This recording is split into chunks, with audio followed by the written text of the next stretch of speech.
Hello and welcome to the first of our ADAS Equine webinars, brought to you in collaboration with British Dressage. My name is Sarah Wynne and I'm the Managing Director of ADAS Equine.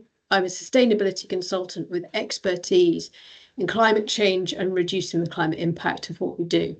I'm also a horse owner and a land manager, and I'm joined today by Zoe. Hi there. So I am a senior land management consultant with ADAS Equine. My role is quite a practical one, so I spend quite a lot of time getting out and about, visiting people at their yards, in their fields, and trying to help them to get the most out of their land and their grazing. So when I'm at work, I'm specialising in grassland health and also soil management. But like Sarah, I'm a horse owner as well, and I've been involved with horses for many, many years. So before we get started, some standard housekeeping. This webinar should last about an hour and is being recorded, and a recording will be shared afterwards with everyone who is registered. Your microphones and cameras are automatically switched off, but if you would like to ask a question, we'll take the questions at the end, but please do type them into the chat function. Or if you would like to brave sticking your hand up and asking a question in person, please do so at the end. Our plan is that we'll speak for about 45 minutes and then take questions at the end. So today we'd like to introduce the concept of climate resilient pastures. As part of that, we'll discuss some actions that you can take to manage your pastures to increase their resilience. And Zoe and I are really just going to have a bit of a conversation around climate resilience in our pastures. So what do we mean by a climate resilient pasture? A climate resilient pasture is one that allows our horses to be grazed for as much of the year as possible, not necessarily all the time, but for as much of the year as possible, including during extremes of either wet weather or dry weather like we're experiencing now. And the key to this is achieving this is having sufficient grass cover to protect our soils and support our horses. So to prevent them from sinking into it, from poaching it, but also to provide them with the forage and movement that they need. So Zoe, first up, can you just explain a little bit about what our grass actually needs to be resilient? Yeah, I can, and I've got a nice little graphic I wanted to share with people as well to try and visualize what it is that I'm talking about. So really, when we're thinking about creating a resilient pasture, resilient grassland, the thing that you need to understand is that grass and plants, so the grass that we're relying on, is actually a living thing. So we know when we're managing our horses, they have certain needs that they have to be healthy and to be well, and the same is actually true of the grass that's making up our pastures and what horses are going to be grazing.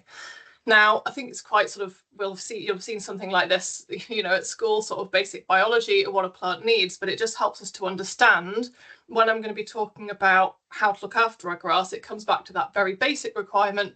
Plants need enough light and warmth. They need, oxygen and carbon dioxide from the air. And then they have a few things that they rely on from the soil as well. So they need to have good rooting so that they can access nutrients and water, and also so they can be firmly anchored into the soil. I've got a little arrow there showing anchorage down into the soil.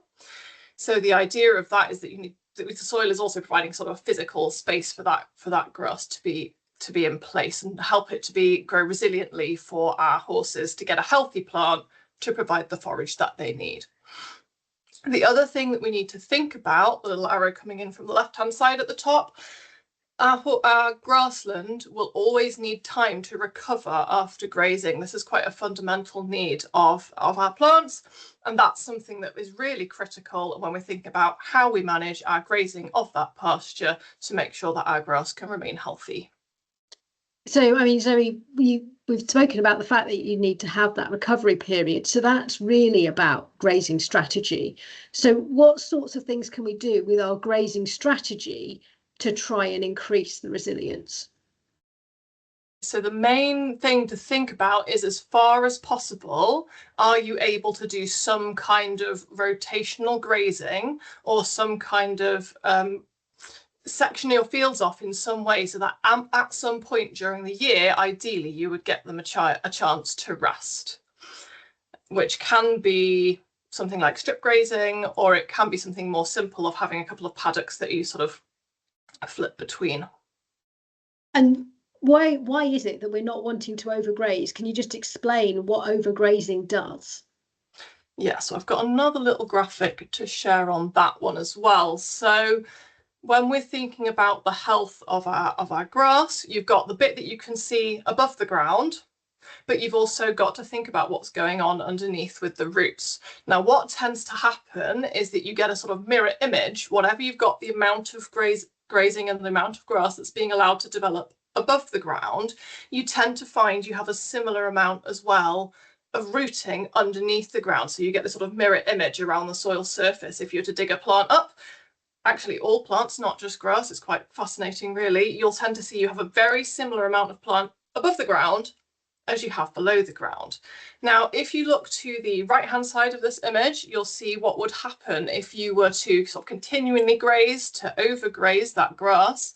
If you're in a field, like a lot of us are at the moment with the weather that we've had, if you're in a field with very, very short grass, what you're actually going to have, if you keep it in that state continually, is the roots will tend to die back as well, and you end up with a very weak root system. Now, when I spoke about what the plant needs, it has a couple of things it needs from the soil, and it can only access those if it has really healthy rooting. So if you're going to be continually grazing that plant, continually keeping it really short, essentially you're stressing it out and you're preventing it from accessing what it needs.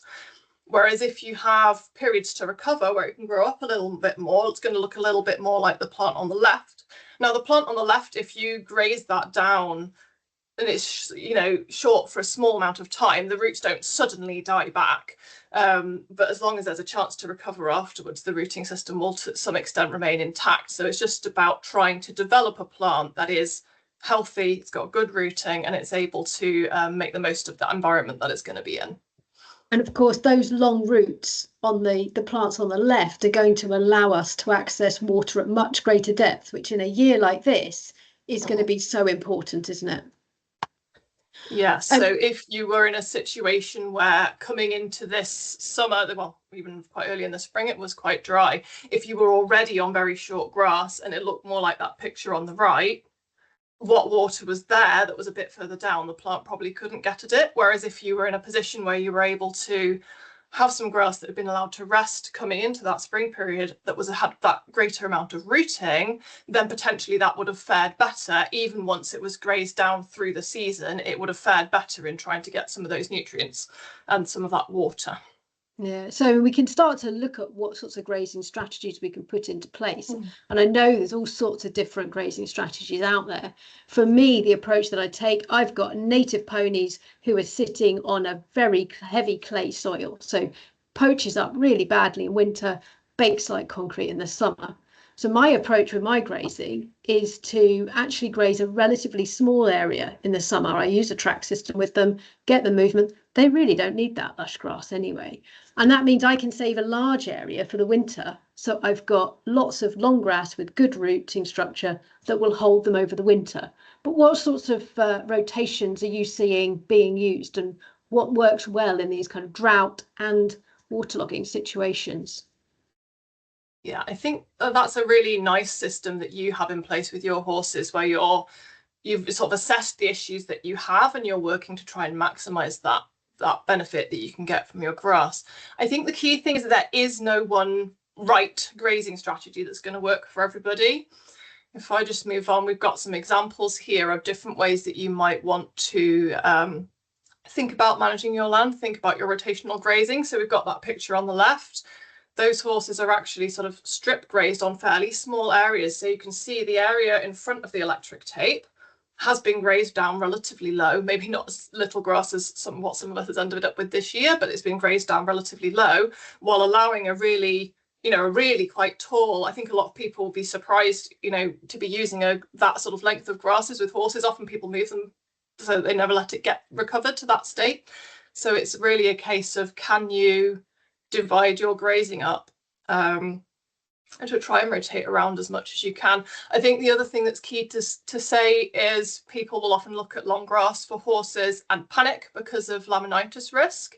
But if you have tall grasses that are kind of quite mature, quite stemmy, potentially have gone to seed, actually there isn't a huge amount of sugar in that. So just because the volume of grass might look quite high, actually it's almost more like a hay, so it can be quite healthy for those horses. You know, it's not so much of a risk as you might think just because there's a lot of grass. And then do you want to explain what's happening in that image on the right? Because one of the things we're wanting to do is to avoid overgrazing. So what are we doing there? So that picture on the right is not a very, very bare, dusty paddock. That is actually a surfaced sort of turnout area, a loafing area to keep the horses off of the pasture. Now, I think this is becoming increasingly popular with people, partly from a nutritional point of view. They might have reasons why they want to keep horses off the grass, but also in terms of protecting the sward and the soil from damage. So essentially, if you've got either, you know, a really dry period, you've essentially run out of grass, the last thing you want is those horses sort of keep picking at it continuously until you've got a dust ball.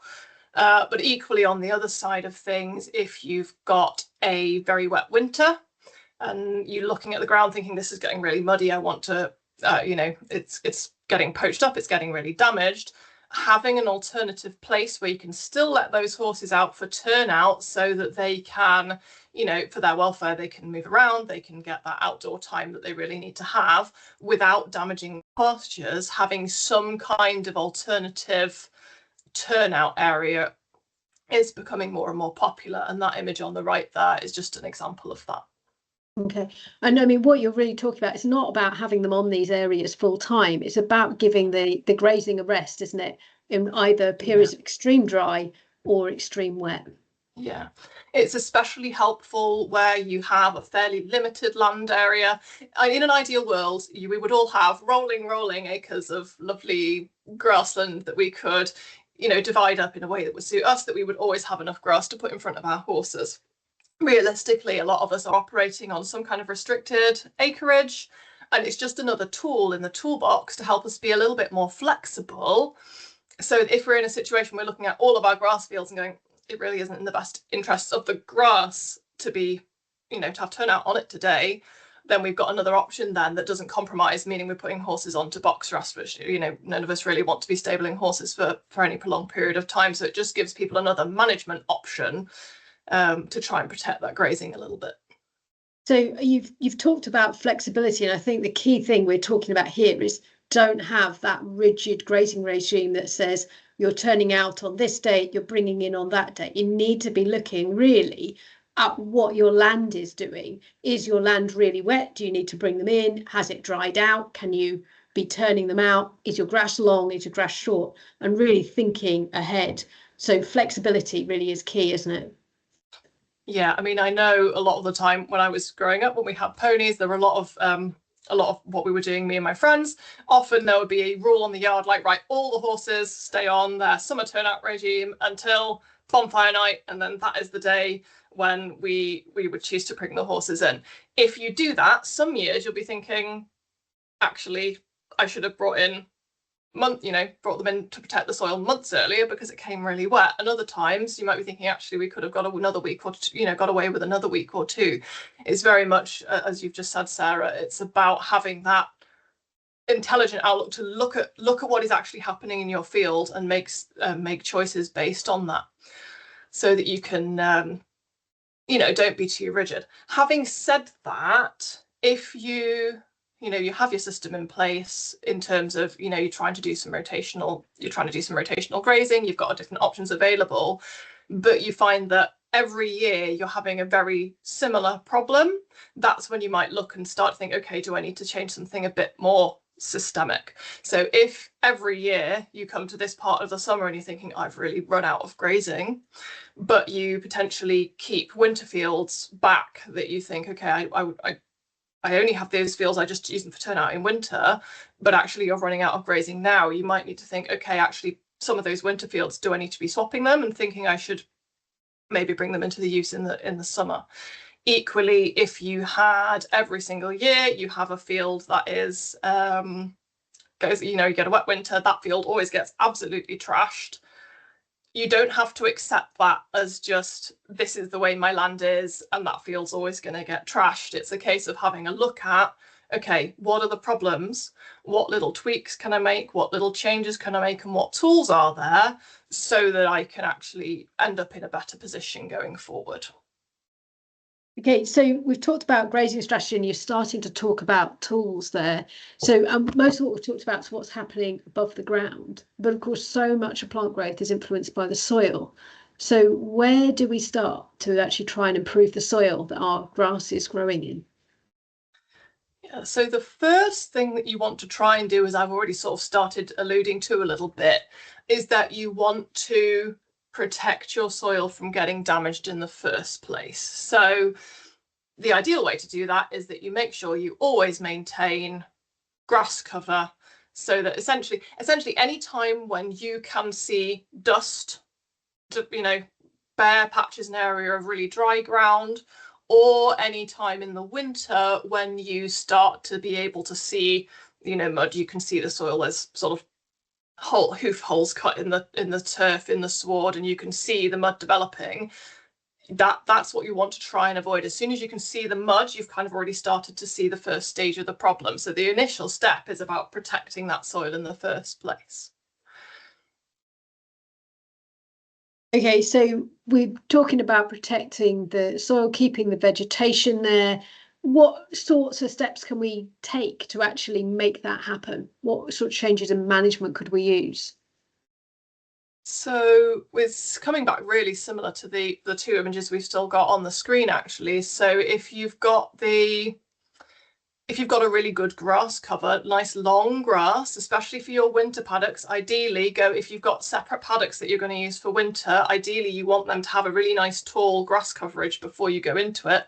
That's going to, when you put the horses on, that's going to sort of trample and make a nice mat that can protect your soil surface purely with the vegetation. That tends to work only in situations where you have quite a big acreage where the horses aren't going to be really concentrated, because it won't be enough to protect a fairly small paddock that's going to have really high traffic on it. The next thing you can think about doing is, if you've got particular high traffic areas, so you've got your sort of vulnerable areas, you will see in it when you get a big muddy area around a gateway or around a water trough, something like that. Think about, do I need to just sort of protect and surface that area, pop a bit of hardcore down or a bit of membrane with some wood chips, something like that. And what you'll find is, if you protect those areas, because what you'll see is those bits will get churned up and then it kind of spreads into the field. So if you can sort of protect those vulnerable areas, it tends to have quite a good effect at protecting the field overall. Okay, I mean, that's really helpful. And in drought, what should we be doing? I mean, so many of us are in the situation at the moment where actually, because grass growth has been so limited this year, we've got very little grass. So what do we need to think about in terms of recovering from this drought period? So again, going back to in an ideal world, we'd have had a crystal ball and we'd have known this was coming, and we'd have maybe sectioned off some extra grass in spring to be able to use that now. If people had a good acreage, hopefully they have been able to prep a little bit and they've not run out of grass so entirely. But when you arrive in the situation where you've got very limited grass, I think one of the things I would say is, don't be afraid to do a little bit of supplementary feeding in the summer. So use a little bit of hay in the summer. I think there's a very ingrained belief that we only want to be feeding that sort of supplementary forage in the winter because we need to save it for the winter. However, if what you do is you say, I'm not going to use any hay in the summer and I'm going to limit it as far as I can, what that's doing is it's actually sort of damaging the grass and the sward more through the summer, so that it's a worse state going into the autumn. So if you can provide a little bit of supplementary forage through the summer, what that's going to do is leave your grass in a better state, so that when we do start to get some hopefully some wet weather in the autumn, that grass will be in a better state to then recover, and you will actually hopefully get a fresh bite of grazing in the autumn from the fact that you've protected it.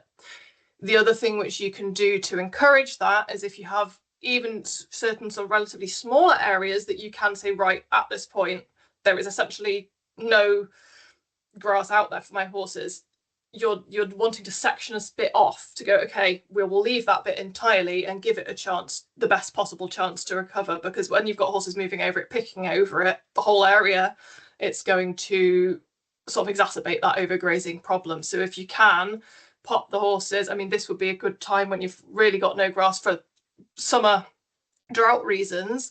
This would be a time when you could think about using your hard standing, your loafing area to get them off the grass, or section them onto sort of like a paddock or a track system you mentioned earlier, Sarah. They're perfect. It gets them on a felt, they are going to really hammer that one small area, but it allows the rest to recover and be there for you when you need it in the winter. Great, thank you. So, I mean, we've mentioned winter a few times, and I mean, hopefully everybody having listened to this webinar will have taken steps to avoid overwinter damage, and actually at the end of the winter they won't have it. But inevitably some damage is going to occur. It's kind of part and parcel of having horses on pasture. So can you just explain a little bit about what sorts of actions we can be taking to help recover from that overwinter damage to make sure the pasture is resilient in the future? Yeah. So there's almost a sort of a couple of different levels you can look at depending how bad the damage has got. So if you have a situation where despite your best efforts, you've ended up with a sort of really trampled, really churned up grass, the only thing that's going to be really effective at correcting that is going to be some of our sort of mechanical options. So I've got a bit of a couple of examples here. Two pieces of equipment you might think about using. So on the left hand side, this is really the gold standard tool to be using for sort of shallow compaction, or that sort of compressed soil that we tend to see from livestock hooves.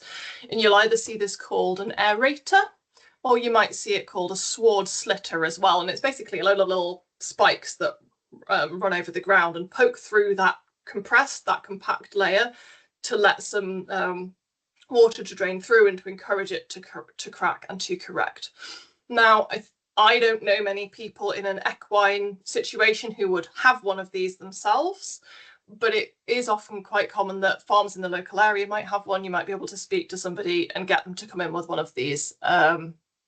If you had a really damaged pasture, that would be one of the best ways of going about fixing it.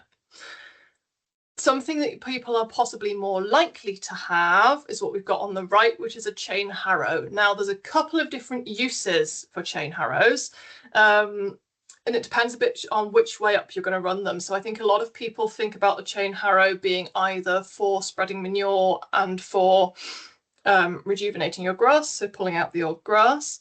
But actually, if you run it in the direction so that it's face down with the little spikes on the bottom facing in and forwards, it can actually have a similar action to the aerator that I've just mentioned, that it can sort of dig into the soil and have a bit of a similar corrective action. Again, you do have to have access to one of these, and you do have to have access to something to pull it, but it is an option there. What I would avoid doing, what people tend to see, they see they're damaged, you get all the little hoof prints, that poaching, that rutting, and to, obviously, from a safety point of view, we do need to level that out, and a lot of people will go with a roller, which is obviously a big, heavy squashing action, essentially. Now, what that does, it does level your field out, but it actually makes the compaction even worse. So if you can manage with one of the other alternatives, you'll be in a better position, that it's not going to leave your soil in a worse state than you found it. And the chain harrow is actually really good for this. It can have a leveling action. You might need to go over it a few times with the chain harrow to get it level enough that you're happy with it from a safety perspective, but the soil will be in a much better state than if you just go in once with a roller. And I mean, that chain harrow in that image is being pulled by a very small tractor. So it's not like you've got to have big kit to be able to use a machine like that. And you can also put it behind a tow vehicle as well, can't you? Yes, or a Highland pony or something if you've got a very, very, very well-behaved beastie. And what if we've got no kit at all, Zoe? What can we do? So obviously, if you wanted to do whole field areas, it's going to be very difficult to do it manually. If you had something like a really churned up gateway that you just wanted to sort out, there are things you can do sort of physically, manually. I mean, the aerator is poking little holes in the soil. I have seen people over very small areas go with a literally like a garden fork, and just go and just lift manually just to get some aeration back into that soil. You wouldn't obviously do it over a big area, but it is something you can do on a small patch. And in terms of leveling, again, you know, physically you can go out and do bits just to try and get it a bit level. Okay, thank you, Zoe. So we've looked at how to avoid damage, how to repair it if we've got it. But really, the focus of this webinar is about creating resilience in our soils. So how can we make our soils more resilient and less susceptible to damage in the first place? Okay, so there's the bits we've talked about around managing your grazing rotations to try and, what you really have to understand is that soil, just like the grass, it's a living system. So the way you're managing the grass is going to have quite a big impact on what those roots are doing growing down into the soil. So if you're allowing the grass to grow up long into part of your rotation, you're going to have more roots growing down into it. That's actually going to help to break up, you know, to keep that structure in a bit of a healthier state to start with.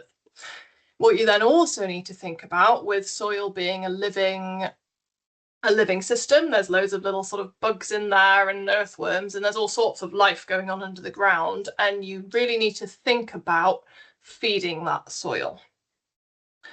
So what you want to think about there, when we've got our soil, if you're thinking about it as a living system, what you need to think about with that system is what you are adding and what you're taking away.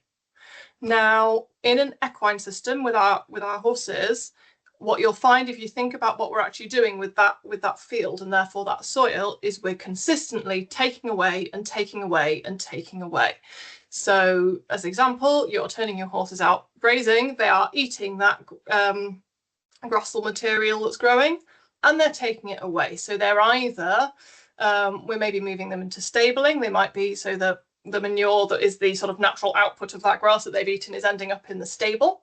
So if it's in the stable, it's probably going on to a muck heap, not being returned back to the field.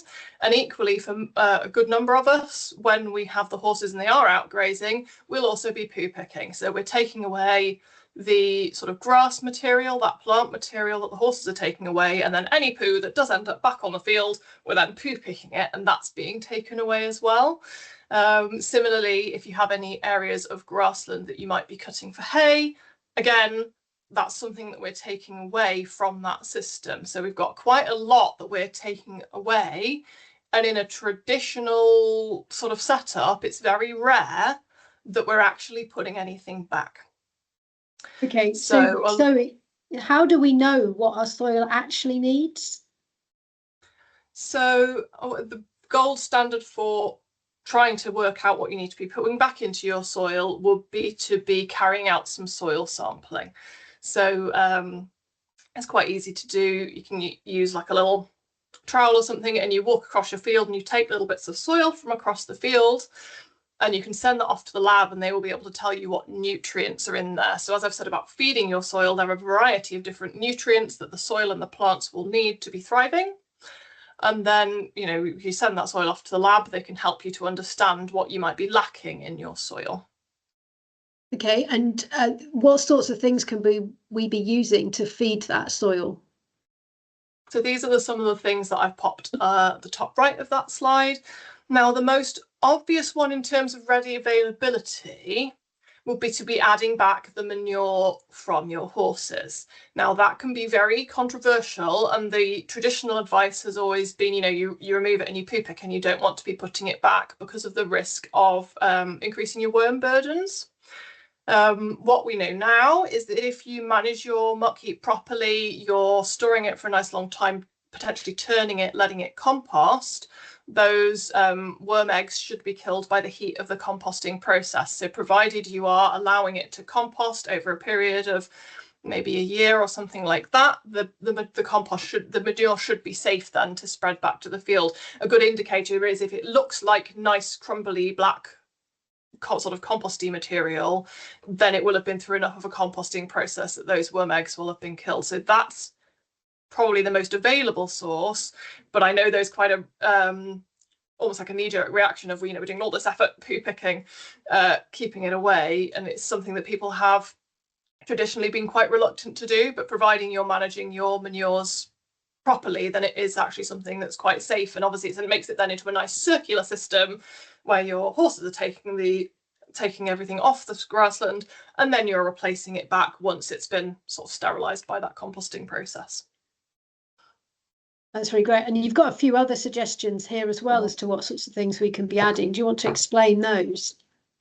Yeah, so depending on if you did some soil sampling and found that even with the muck that you had produced yourself, you didn't have enough nutrients, or potentially if you don't have enough space to do that kind of composting process, because obviously if you need to store it for a whole year, you end up needing quite a big muck heap, there are some alternatives you might want to look at. So one option would be if you have your manure taken away by a farmer, depending on what kind of farm they have, is there some kind of manure, maybe from cattle or sheep, something like that, that isn't going to have the same worm burden risk? Is there some kind of swap you could be doing where maybe you bring on a different kind of manure that's going to be sort of meeting a similar niche to if you were using your own, but it doesn't come with that organic with that worm egg count risk? And potentially you could come to some kind of arrangement that when it comes time of year when you would like to spread some manure, maybe they might have something available to you as some kind of swap. There are some other options. If you can get hold of compost, that's really fantastic in terms of providing, it's a really nice little bulky material, and it provides very good food for all the soil microbes. Compost is really excellent for building the structural resilience of soil as well. When you have compost in the soil, and this applies a bit as well to well composted manures, but if you can access other composts, it acts almost as like a sponge in the soil. So when you think about your horse's hoof squashing that soil down and causing the compaction, actually if you've got compost in there, what it does is it allows it to spring back a little bit and you don't get as much damage. So by adding some kind of alternative manures, compost, something like that, you're feeding the soil and you're also increasing the resilience to that trampling and that compaction. The final option I've got. Oh, sorry, go on. The final option that I've got on there is trampled grass. Now, if you're really in a situation, you've had contacted a few people locally, you really can't find something that you can sort of bring on and add. The other thing that will sort of add to the soil internally within the system is allowing some trampling of grass. So if we think back to that slide that we had with the picture of the horses on quite nice, long, tall, stemmy grass, realistically, when you turn horses onto something like that, they will eat a portion of the grass, but also they will trample some of that, as they walk through it, some of it will get trampled down. And actually, from a soil health point of view, that can be really helpful to add some organic matter. If you don't have an option of bringing something on, that's another way you can almost think about, we need the soil to produce the grass to look after our horses, so we can sacrifice a little bit of that grass material to go back in and feed the soil. Yeah, and that organic matter provides so much benefit, not just in terms of feeding the soil, but in terms of locking up some carbon in the soil and also helping to absorb a bit more water in the winter and hold it for the summer as well, doesn't it? Yeah. And yeah. There is a comment in the chat at the moment actually about worm counts, and I don't think we've actually mentioned worm counts and the benefit of doing those. So worm counts are really useful to understand what's going on, and if you've got a clean herd, so you've got a herd that is hasn't had very many movements in and out, you've got low worm counts, then the risk from your muck is so much less, isn't it? So using worm counts is really valuable. It means you can use that manure much quicker. If you've got much more of a rotating herd, you've got liveries that come and go, etc., that can be more of a challenge. So being aware of what your worm burden is like is really really important when you're trying to use your muck on your land as well. Yeah. So you've spoken about muck, and I mean probably one of the challenges for some of us equine keepers is how on earth do we get it on the fields? So what are our best approaches to spreading that muck? Yeah, so this comes back a little bit to what kind of equipment you've got and also what kind of help you can get, because obviously if you have a good relationship with some of the, you either have kit yourself or you have a good relationship with maybe some of your farming neighbours, they might have some of the sort of bigger, more you know, muck spreaders and things like that. But for a lot of us, that isn't actually available. I showed the chain harrow a bit earlier on. There is a bit of a method where you can almost sort of pop some manure manually on the chain harrow. If you have something you can pull the chain harrow with, pop some manure on and sort of almost use that as a spreader in itself. But if you're covering small areas, I mean, just going out seems possibly a bit bonkers when you've spent most of your summer possibly poo picking, but actually you can go back out manually and sort of re-spread it back out from a wheelbarrow if that's what's going to work for you in terms of feeding that out. And whether you perhaps could put some, or if you had a chain harrow, the other thing you could do is sort of pop some little piles and use the chain harrow to spread it a little bit.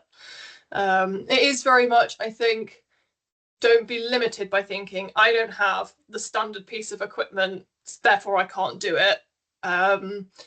It's a bit like we were saying about trying to encourage you to think about being flexible. Think about what can I, you know, it might be a bit creative and a bit wacky, but if it's going to help your soil and it's going to help your grazing, then it is worth doing. So just think out, maybe you might, depending on what you've got, you might need to think outside the box a little bit. Yeah, and I think that thinking outside the box is so important, isn't it? So as we come to the end of our session now, I hope you've learned something useful today as we've discussed increasing the climate resilience of your pasture. The more you take care of the grass, the better it's going to cope with those extremes of weather. You really need to protect it from harm. Think really carefully about your grazing strategy and have flexibility in how you manage that grazing strategy, and think about how you can feed your soil.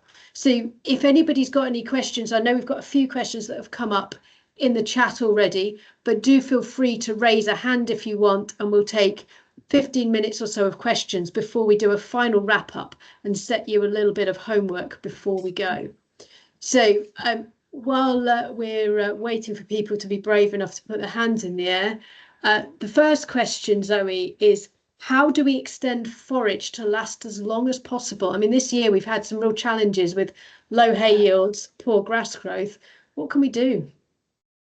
So a lot of it comes back to thinking really carefully about where you put your horses when. So I think there is a bit of a temptation in, if you come into the spring and you've got quite a lot of grass, you just, because you're not thinking about it in that moment, you think, oh, I've plenty of grass, and you just sort of turn the horses out, sort of set stocked, and then you come later in the year and think, they've now grazed all of it. So if you've got it at a time when you have an abundance of grass, don't worry about, there can be a bit of a worry sometimes about, oh, the grass is getting ahead of me. And I don't think that's something we need to worry about, because if you let the grass grow up, as we've talked about, it can be there then ready, almost like a standing hay for a little bit later in the year. So I think it's a case of having the mentality of, even in a moment where the weather conditions and everything else mean that you're not at that moment worried about grass forage scarcity and grass availability, it's kind of having that approach ahead of time to think, can we, you know, have I planned so that I'm only using as much as I need at any given time? And then once you've done that, if you do end up in a situation like I think a lot of us have been quite caught out this year, I think the key things what I mentioned earlier is, don't be afraid to use supplementary forage a little bit throughout the year, just to help you when you're in a pinch, so that you're not perpetuating more damage going into the more tricky seasons. And I think we can also think about alternative forms of forage as well. Or if you look at the image that we've got on the screen here, there's some lovely big hedgerows around those fields.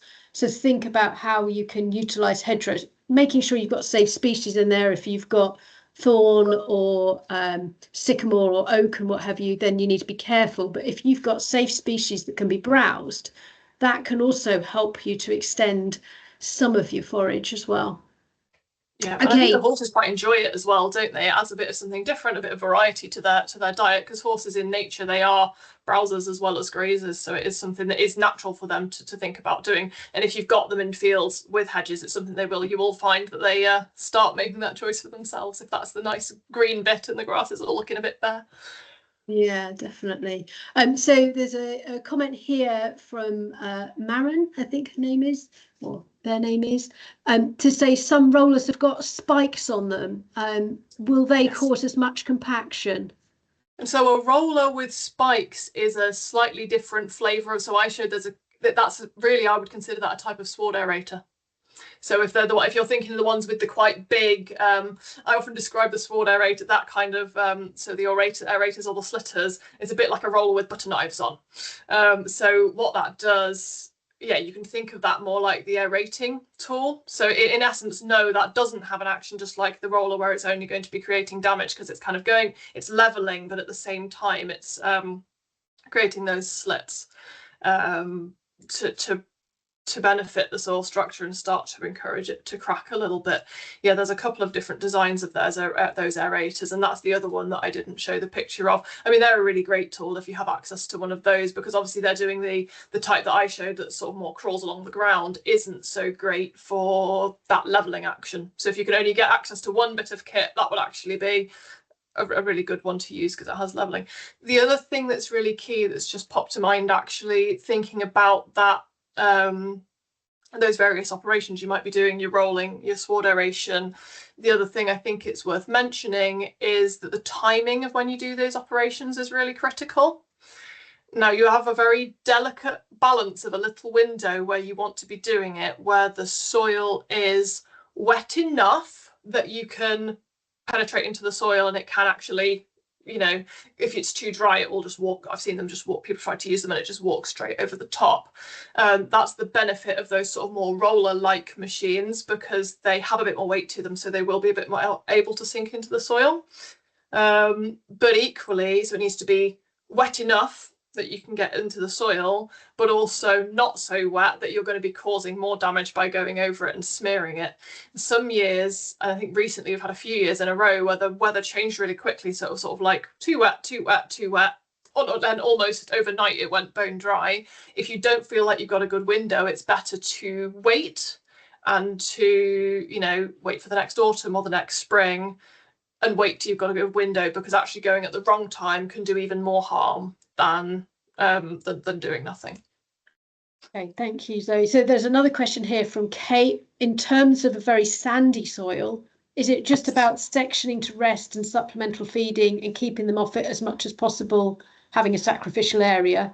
She's having issues with docks, ragwort, buttercups, etc. Doesn't want to use glyphosate, but is trying hard to maintain her wildlife. So how can she help that sandy soil? That's partly about the sandy soil. I mean, the tricky thing with sandy soils, we have slightly different problems than we have with clay soils. So sandy soils, they don't have as much capability as a clay soil. If they do get a bit of a problem, they're not as good, just due to various chemical properties, they're not as good at sort of sorting themselves out. While I think people tend to think sand soils can be easier to manage because you don't see that really horrible sticky mud in the winter, it is equally very important to try and protect them. And I think especially in a dry summer, it's probably even more critical than a heavier soil to try and maintain some kind of cover, because otherwise you are going to get that dust developing. There's a risk of sort of losing soil to you know, the wind blow can actually blow it away. But also we've got that risk of sand colic there, which I'm sure if you're on a sandy soil, you'll be aware of that. The other part of what I will pick up on from that question when we're thinking about, I think some of the weeds you mentioned, was it docks and thistles, no, Sarah? Because I've not got pulled the chart up in front of me. Yeah, but some of those, so docks, ragwort, buttercup, and thistle. Yes, so all of those weeds are weeds that I would associate with imbalances in the pH in the soil, so the acidity alkalinity of the soil, and also potentially some kind of imbalance with the nutrients. So part of it is to do with having your grazing strategies, so obviously they don't get an opportunity to develop. Horses are a bit difficult to manage because they tend to have the areas where they'll graze a bowling green and then they leave that really sort of long rank area to grow. But there is also an element there, if I was seeing those sort of issues, I would be wanting to run some soil sampling on that field to find out, okay, have I actually got an imbalance in the pH? Have I got an imbalance in the nutrients that I need to be correcting in order for this to grow? Because all plants have conditions that they like to grow in. And some of the things that we consider weeds are better at growing in conditions that are not favourable to the grass. So it's all about managing the soils to be in the conditions that our grass likes, rather than the conditions that our weeds like. So I would probably be recommending taking a soil sample on those fields and just to see whether it's a nutrient imbalance, because you can find you keep trying to cut them and all these things, you know, go and pull them out by hand. But if the conditions are perfect for those weeds to grow, then you're never really going to get on top of them. Okay, thank you. So we've got a question here from Ella about resting paddocks. So is there a set amount of time you should rest your paddocks for, or is it just by gauging by eye how well the grass grows back? And also, is it better to have lots of small paddocks and regular rotations, e.g. every 3 to 4 months, or have bigger paddocks that you only rotate every, say, 6 months? So on the first part of that question about how long the paddock should rest for, it's really about that visual assessment of how much grass is there, because obviously the really difficult conditions that we've had, you could have probably left your fields for quite a long time and not seen any grass come back. So it is very much about ensuring that you can see that there is enough grass cover there, rather than saying I really strictly rotate according to, you know, whatever time period of schedule. You've asked as well about how often to divide it up and how often to move them. You've mentioned sort of every couple of months or every 6 months. I mean, ideally from the grass's point of view, you would actually be rotating much more frequently than that, because the best way that the grass will grow, rather than being grazed down heavily and remaining quite a while at that lower level, the best thing for actually to be doing is to be grazed a bit, left a bit, grazed a bit, left a bit. If you think about what happens in nature in some of the sort of big grassland plains, livestock never remain in one place for very long. What they'll tend to, whether this is, you know, wildebeest or herds of wild horses or anything like that, they tend to move around in quite concentrated groups, and they'll stay in one area and then they move and they don't come back there for months at a time. Now, it can be management wise quite tricky to achieve, but essentially to an extent, to a point, obviously, if you can make smaller paddocks and move them. So, I mean, some people move every couple of days, probably every couple of weeks is going to be more practical for most people. But I think in terms of optimum grass health, even rotating up every couple of months, I would say is actually quite a long time to be in one place. I don't know if you have an opinion on that, Sarah. Yeah, I mean, certainly from my experience, you're really wanting to be able to shift them along. You've got to get that balance between movement, space, etc. And for me, one of the things I've found quite useful is actually using the track system and then cell grazing off it. So I'll have one area that's intensively grazed on the track, and then just cells that I let them into, graze for a day, 2 days, and then move to another cell, so that I'm never grazing that really short, and that gives me long grass cover that will then protect the field. So what good that question. means, what that means as well in terms of the individual cells is actually by having quite a large number of individual little, and they can be cell grazing or it can be strip grazing, something like that. It actually means that each bit of grass, it's grazed quite intensively for that little period of time, couple of days, up to a couple of weeks potentially. And then actually it's getting a much longer time to recover, because obviously if you have, say you were going to rotate every 3 months and you had 4 paddocks, you've got a sort of a big long chunk where they're grazing, they're more damaged because they've been grazed and grazed and grazed repeatedly over that time, and then they've got a bit of chunk of time to recover. Whereas if you can sort of divide it in one season, you know, I'm going to have this great cell that I'm going to graze. If you've got loads and loads of little cells, actually it could be quite a long time before you come back round to it. But the amount of damage that was done was quite little because they were only there for a couple of days. The other thing with that kind of approach as well is you get more of that trampled grass that I talked about that was healthy for the soil as well. So if you've got that long grass that's in a little cell and then they go into it in one short period, you will tend to get more trampling, which is healthy for the soil as well. Obviously, this is all within the realms of what is practical with your infrastructure and your setup. Electric fencing is really handy for this. I know it can be a faff and a pain, and it depends how well your horses respect it. But if you do have horses who will respect electric fencing, and you can do something, because most of us have bigger fields, we wouldn't have enough. I'm not suggesting that anybody would have enough fields to have like a different field every 2 weeks in terms of big fields. It's about subdividing those areas if you can, to sort of rotate them more often, or switching backwards and forwards. But you know, if you can divide it in 2 and go, you know, 2 weeks this one, 2 weeks that one, 2 weeks this one, 2 weeks that one, just so that it gets time to recover. What you really want to avoid is prolonged grazing for any period of time. I'm just building on that question. There's a question coming from Kate. So in that high rotation, she's asking, does it matter that the grass never goes to seed? She's been tending to leave at least one small paddock to go to seed each year. So letting the grass go to seed is a really nice thing to do biodiversity wise, and so it's a really nice thing to do environmentally. From the grass's point of view, it doesn't mind if it doesn't get to go to seed, because grass is able to spread both by what we call tillering, so it has little sends out little clones of itself out sideways without ever coming to seed, and it can spread by seeding as well. Some of the nice species that you might get in grassland besides grass, so some of these sort of little herbs and flowers and things, some of those need to seed. So in terms of building a nice resilient pasture with lots of different species, letting it go to seed every now and every few years probably is a good thing to do for it. So if you can manage your rotation in such a way that even if you let a section go to seed, that obviously can then blow across into the wider area, there is a benefit to going to seed, but the grass itself is not reliant on that, if that makes sense. Okay.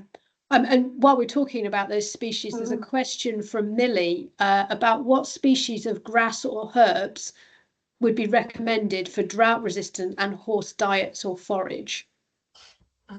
So anything that's talking about specific species and varieties becomes quite tricky, because obviously everybody will be on different kinds of soil type. What you want to look at is things that are drought resilient. Now, in terms of herbs, some of the things that I've seen when we've had the really dry summers, some of the herbs that seem to, the grass field is completely brown and you'll have a couple of green islands, are things like yarrow and plantain. You'll have a little bit of green, and they're not particular. I think part of the reason they do so well is because they're deep rooted, but part of it is because I think they're not the horse's first choice of something to eat. So, if they're preferentially grazing things that are a bit more delicious, that is still there. It's a bit more robust to cope into a drought. And it's probably need to be careful with yarrow though, because it can be a bit of a beggar and take over a pasture. Yeah. So you don't really want it in excess. No, it's those things. It's not about actively sowing these things to be in any high quantities. It's just if you have variety, there's some of the things that you might see that do well in a droughty period. And that's actually, if you start to see some of those species taking over, that's possibly a good sign that you've gone a bit far with your overgrazing, because your horses have eaten the other bits in preference and now that's what's left. That's the other thing that can cause weeds, is if they're things that aren't particularly delicious. If everything else gets grazed out and that was the bit that wasn't delicious, that's when things tend to take over. So this is where your rotation comes really important, that you do have a variety of things that can cope with different conditions, but you don't want to stress this whole system so much that one thing dominates. And I think building on that, when you're thinking about the species, having as diverse a grass lay as possible, where you've got different flowering periods. So you've got grasses that are flowering and actively growing at different times in the year. That will help to give you greater resilience, because some of those species will cope better with drought than others.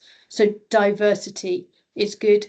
Looking for deeper rooted species that are able to access moisture. I've had this year chicory appearing in my fields for the first time, probably coming from stewardship next door. And that chicory is deep rooted and can therefore go down and get nutrients and water that otherwise wouldn't be accessible to some of the other species. So I think you've hit the nail on the head there though, Sarah. It's not about recommending a particular species that you want to go and sow. It's about making sure you've got a range, because you'll have at different times really dry conditions, really wet conditions, heavy grazing, lighter grazing, and having a range of species. And don't forget that grass is not a one uniform thing. There are lots and lots and lots of different species of grasses. So having a range of grasses, I think we tend to there's a trap people fall in of grass is grass. There's actually a big range of grasses. So having a range of grass species and then a range of herb species is going to leave you in the best place to be the most resilient. And if you look at the conditions. Yeah, if you look at the photographs that are behind both Zoe and I, you've got a really diverse range of grass species sitting in there, and that just helps to give you that diversity. It's beneficial for biodiversity, beneficial for that resilience as well. So we've got one final question before we wrap up, and that is about soil testing. So can we recommend soil testing companies and also cost-effective sources to buy nutrients and grass seed?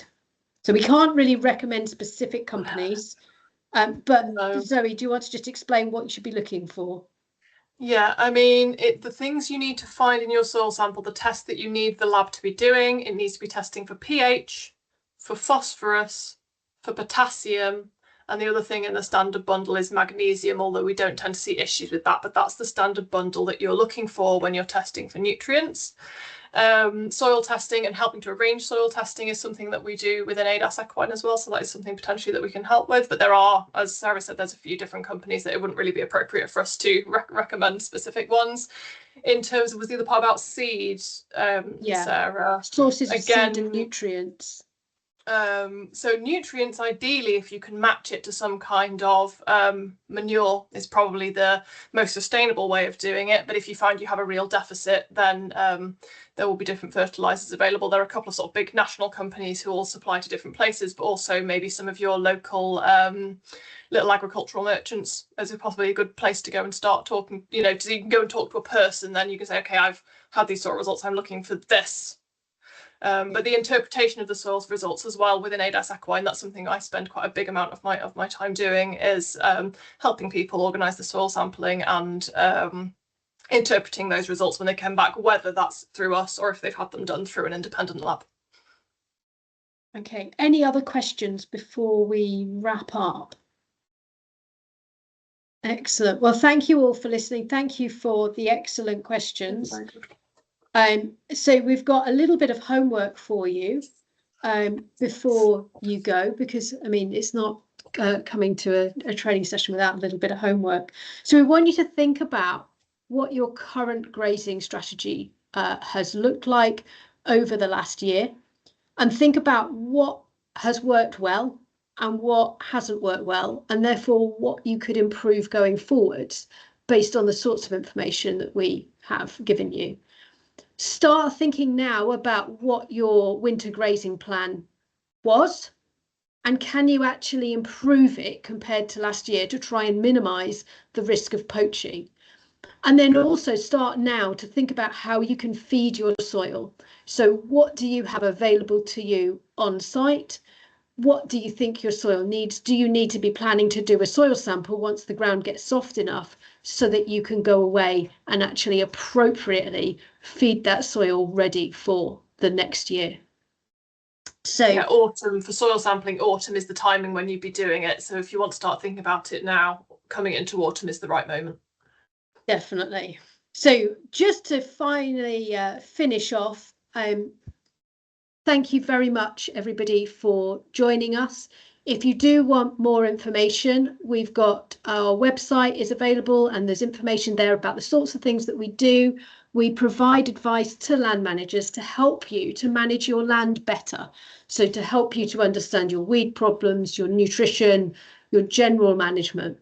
So you can contact us via either the Equine at ADAS email address, via the website, or we are just about to launch the ADAS Equine Land Management Academy, which will be an online training platform where there will be series of webinars, etc., talking about different aspects of land management. So do keep an eye out. The launch for that will be taking place in September. So thank you very much, everybody, and I look forward to seeing and hearing from you again in the future. Thank you.